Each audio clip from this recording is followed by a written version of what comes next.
All right, so this first one says, which of the following series converges for all real numbers x? So we're going to test each of these to see if they converge. I'm going to show you which one is the right answer, and then we'll go through why all the other ones are wrong.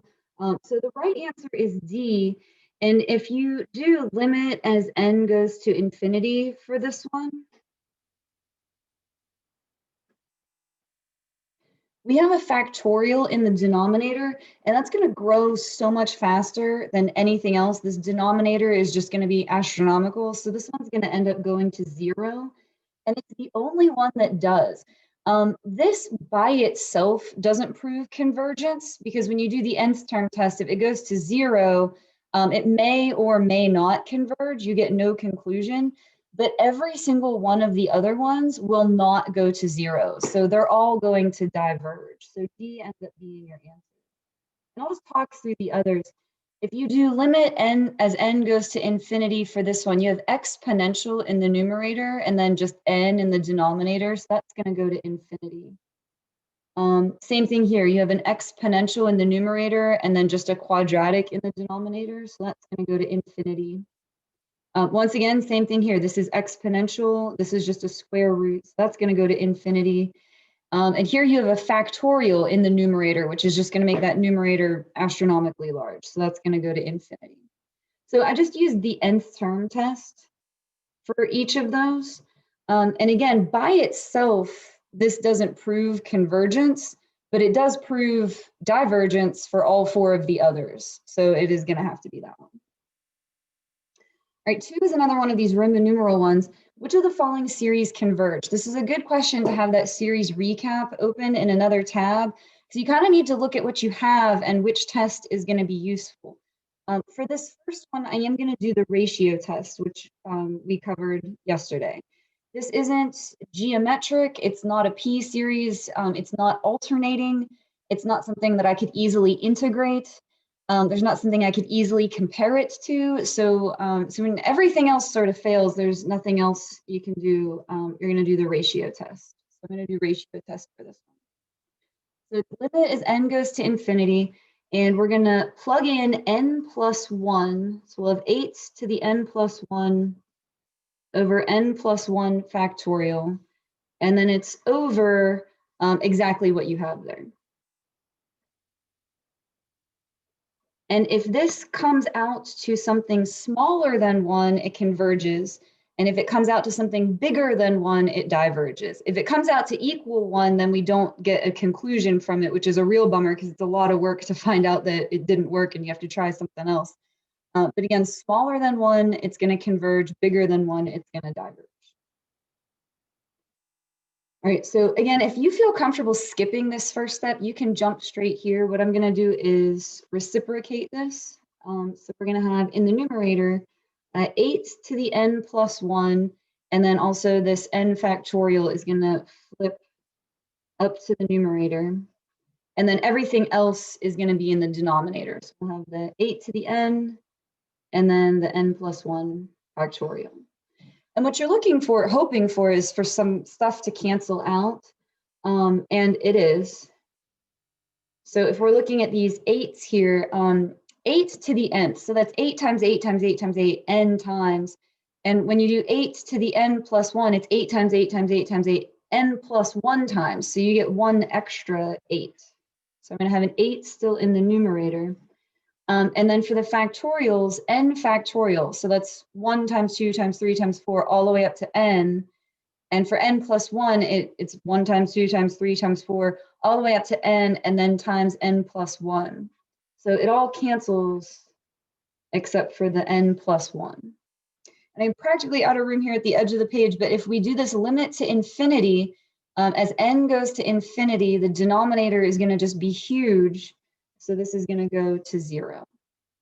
And so again, if this is smaller than 1, it's going to converge. Bigger than 1, it's going to diverge. 0 is smaller than 1. So this one converges. So this one is a yes.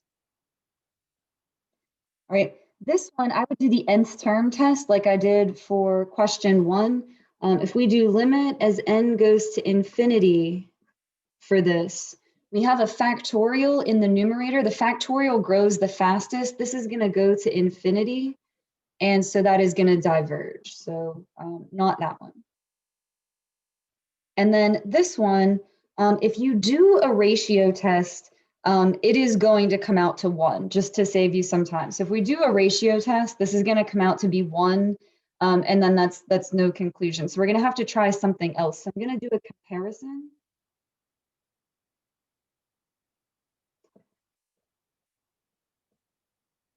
And so in the numerator, I have an n, and in the denominator, I have an n to the third. If you were to multiply all this out, you'd have n times n times n, so n to the third. And so to reduce that, it would be 1 over n squared. I'm just going to erase that, so I don't have to write the whole thing over again. Now, the whole point of doing a comparison test is you're trying to compare to something that is a whole lot easier to deal with. So what do we know about this series? Because this is going to be a whole lot easier to check whether it converges or diverges. So what do we know about this one? Because it's a lot simpler than this one for sure.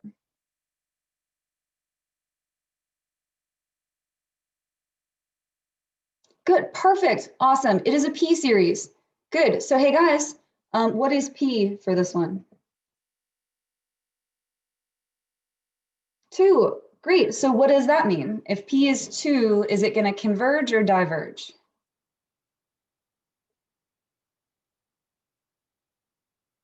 Great, awesome, good, it's gonna converge. If this is bigger than 1, it's gonna converge. So this one is also gonna converge. So here's the thing, if you are doing a free response question, you would have to either do a direct comparison and show which one's bigger and which one's smaller, which is tough to do, in my opinion. I think that's the hardest way to go. Or you would have to show a limit comparison where you would do the limit as n goes to infinity of this over this and show that it comes out to a positive finite number. But since this is multiple choice, I'm not telling you to be lazy, but you do want to use your time as efficiently as you can because the AP exam is time. This one converges, this one's going to converge too, and you don't have to prove it any further. You just have to choose the correct choice A, B, C, D. So we have Roman numeral 1 and 3, and so that one is D.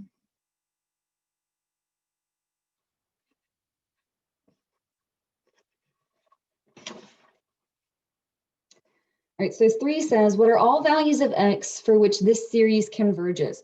So we're going to do a ratio test, and it converges as long as that limit is less than 1.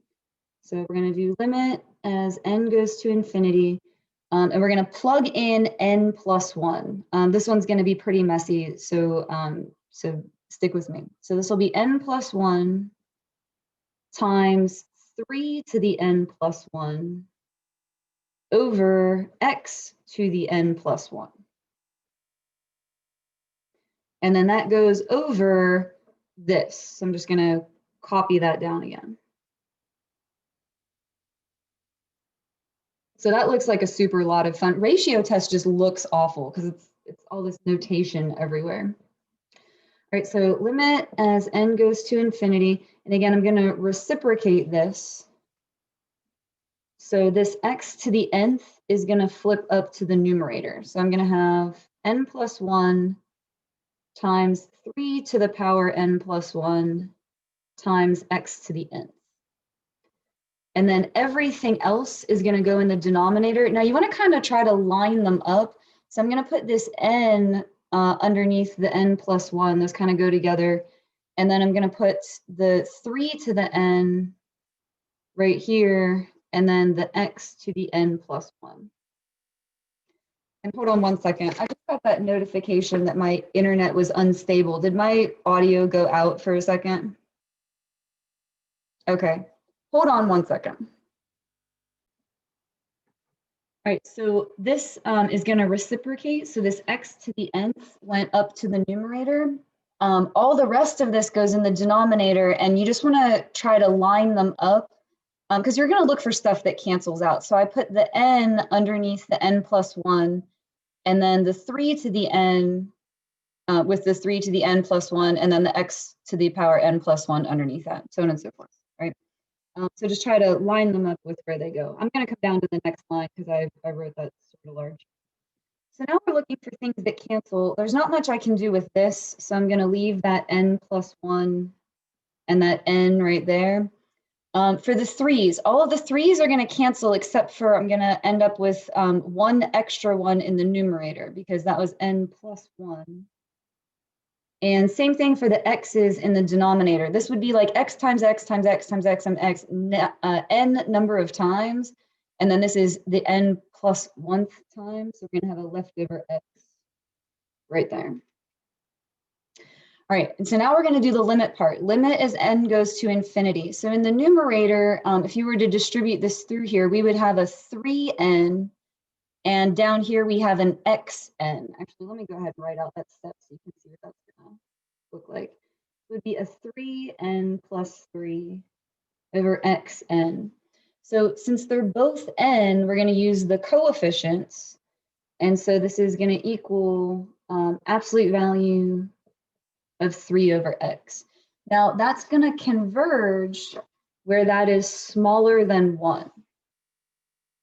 So absolute value of 3 is just 3 over absolute value of x. We want that to be smaller than 1, and I'm going to multiply this absolute value of x over. So we want where 3 is less than absolute value of x. I think they probably would have written it the other way around for the answer choice. Absolute value of x is bigger than 3, and so it is going to be D.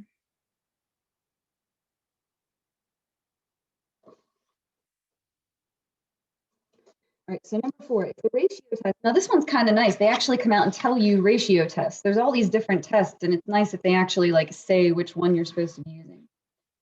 So ratio test is applied to the series. Which of the following inequalities implies that the series converges? And see how they all have the less than 1, because it's going to be whatever your result is, less than 1 is going to be where it converges. So here we go, limit as n goes to infinity. And we're going to plug in n plus 1. So this will be n plus 1 times pi to the power 2 times n plus 1. Any place there's an n, you're replacing it with n plus 1 over 17 to the power n plus 1. And then that all goes over exactly what's written there. So I'm just going to recopy that. Which again, looks like a total disaster. And again, if you want to skip that step and you feel comfortable just jumping to this step where you've reciprocated this, that's totally fine. We're just going to look for some stuff that cancels. So in the numerator, we're going to have n plus 1 times pi to the power. I'm going to distribute this 2 through there. So 2n plus 2. And then the 17 to the n power flips up there. And then all the rest of this goes in the denominator. I'm going to try to match them up. So I'm going to put the n first, and then the pi to the 2n, and then the 17 to the n plus 1. Right, so again, we're looking for stuff that cancels. So there's not much I can do with this. That n plus 1 and the n are going to just stay. Here with the pi's, I would kind of think of this as subtracting the exponents. We have 2n plus 2 minus 2n. So the 2n's are going to cancel. We're going to have pi squared, which is going to go in the numerator. And then we'll have a 17 in the denominator, since this is to the nth and that's to the n plus 1. We have an extra 17 down there. And we want that to be less than 1. So let me see which one that matches with. That is going to be C for that one.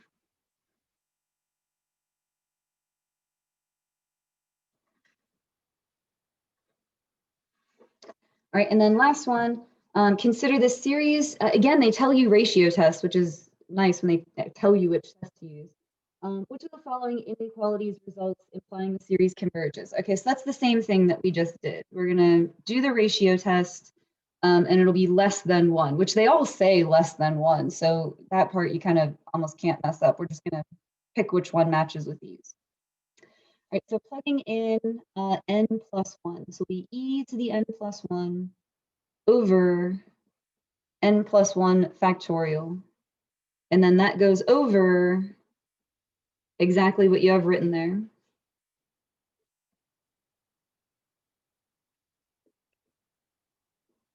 And so we're going to reciprocate this. So limit as n goes to infinity. In the numerator, I'm going to have this e to the n plus 1, and then this n factorial. And then everything else is going to go in the denominator.